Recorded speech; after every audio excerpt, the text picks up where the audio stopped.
Kepala Divisi Humas Polri Irjen Sandi Nugroho mengatakan 1.679 personel dikerahkan guna mengamankan pengamanan jalur dan rekayasa lalu lintas untuk penyelenggaraan KTT ASEAN. Pihak kepolisian juga berkoordinasi dengan Pemprov DKI Jakarta guna membuat surat edaran soal pembatasan kendaraan besar di sejumlah ruas dan juga kebijakan work from home untuk mengurangi mobilitas masyarakat selama penyelenggaraan KTT ASEAN. Para kepala negara ASEAN akan bertemu di KTT ke-43 ASEAN yang agenda puncaknya berlangsung 5 hingga 7 September di Jakarta. Bagaimana kepolisian mengkoordinasikan pengamanan agar KTT berlangsung aman dan nyaman bagi para tamu negara maupun publik Jakarta. Kita akan dengarkan laporan jurnalis Kompas TV Leo Taufik. Leo, selamat malam. Leo, para pemimpin negara malam, akan... Livi dan saudara, memang polisi... Ya, dilanjut. Ya, Livi dan saudara, memang polisi melakukan rekayasa lalu lintas selama penyelenggaraan KTT ASEAN ke-43 di Jakarta. Memang untuk apel pengamanan sendiri telah berlangsung pada 1 September lalu. Polisi akan memberlakukan rekayasa lalu lintas di 29 ruas jalan yang berada di Jakarta. Untuk lebih lengkapnya, saya telah bersama Dirgakum Korlantas Polri, Brigjen Polisi Aan Suhanan. Ya, selamat malam Pak Aan. Malam, Mas Rio. Ya, Pak Aan, berapa personil yang akan dilibatkan dan seperti apa mekanisme rekayasa lalu lintas selama KTT ASEAN ini, Pak? Jadi, Kepolisian Negara Republik Indonesia dalam pengamanan KTT ASEAN ke-43 ini menggelar operasi Tribrata Jaya 2003, di mana untuk pengamanan pengawalan, rute lalu lintas dan perparkiran itu diemban oleh Kasatgas 3, ya. Kebetulan saya sendiri yang mengemban sebagai Kasatgas 3 Wal Rorakir. Kita dibantu oleh 1.679 personil untuk membackup pengawalan rute dan perparkiran. Kemudian 176 kita BKO-kan ke teman-teman dari Pas Pampres untuk melakukan atau melekat dengan Pas Pampres melakukan pengawalan para kepala negara atau Head of Delegation. Kemudian dalam pelaksanaannya, ya, kita akan melakukan beberapa pengalihan arus, ya, terutama pada tanggal hari ini, ya, mulai hari ini, kemudian besok tanggal 5, tanggal 6, tanggal 7. Itu kita akan melakukan pengalihan di beberapa ruas jalan, mulai Sudirman, ya, kemudian seputaran GBK atau Senayan, kemudian jalur dari arah Kuningan, Semanggi, itu kita akan melakukan beberapa rekayasa lalu lintas. Ya, tadi ada 29 ruas jalan yang akan kita rekayasa, kita alihkan pada jam-jam tertentu. Ya, seperti tadi, ya, pada tanggal 4 kita sudah mulai berdatangan para kepala negara.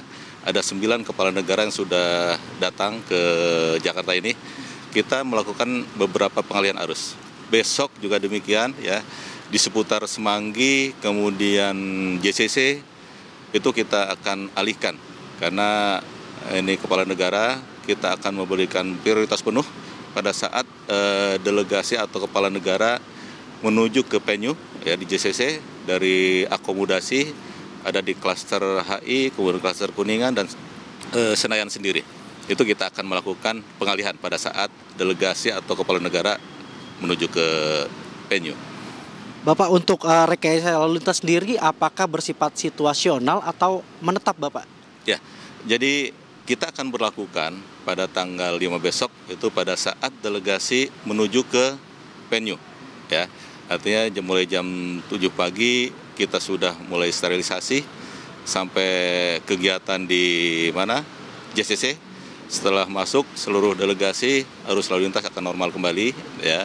Kemudian pada saat kembali ke akomodasi kita akan berlakukan juga buka tutup atau pengalihan arus, ya. Kemudian tanggal 6 untuk tanggal 6 kita akan menutup seputaran Senayan GPK. Itu mulai jam 18 itu kita akan tutup karena di situ ada kegiatan yang memerlukan pengamanan khusus di sana. Jadi kita alihkan, ya, yang menuju mana? Ladogi ke kiri ke arah Mulia kita alihkan lurus sampai ke Permata Hijau dan seterusnya. Terakhir, imbauan untuk masyarakat yang akan melakukan mobilitas selama gelaran KTT ASEAN ini seperti apa, Pak? Baik, KTT ASEAN ini satu hajat ya, di mana Indonesia dipercaya menjadi keketuaan ASEAN untuk tahun 2023 ini.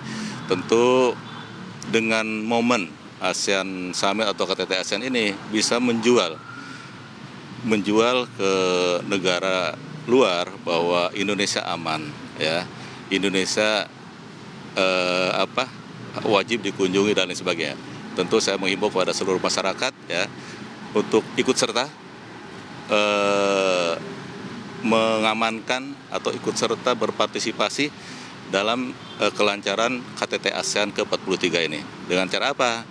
Ikuti instruksi dari petugas maupun dari pemerintah. Seperti contoh, untuk ASN 75%, WFH, silakan kerja di rumah, tidak keluar, justru akan menambah beban arus lalu lintas. Ya. Kemudian yang swasta juga dihimbau, yang Kuningan, kemudian Sudirman juga melakukan WFH. Ini akan sangat membantu kelancaran kegiatan arus lalu lintas terutama. Kemudian pada saat pelaksanaan juga, ya, ini dihimbau kepada seluruh warga masyarakat untuk menjaga keamanan. Mari bersama-sama kalau melihat ada gelagat yang mungkin mencurigakan, silakan segera lapor kepada kepolisian sehingga kita akan cepat melakukan tindakan. Jadi keikutsertaan masyarakat dalam mensukseskan KTT ASEAN ke-43 ini sangat-sangat membantu kita. Demikian, Mas Leo. Terima kasih Brigjen Pol Aan Suhanan selaku Dirgakum Korlantas Polri. Ya, Livi dan saudara, memang pembukaan KTT ASEAN ini akan dilakukan pada esok hari tanggal 5 September 2023 dan akan berakhir pada tanggal 7 September 2023. Selama perhelatan KTT ASEAN yang ke-43 ini, Pemprov DKI menerapkan WFH sebanyak 75% bagi ASN. Begitupun maksud kami Pemprov DKI yang bekerja sama dengan polisi menghimbau untuk masyarakat khususnya di perkantoran swasta untuk melakukan WFH juga. Kembali ke studio Livi. Terima kasih Leo Taufik atas laporan Anda.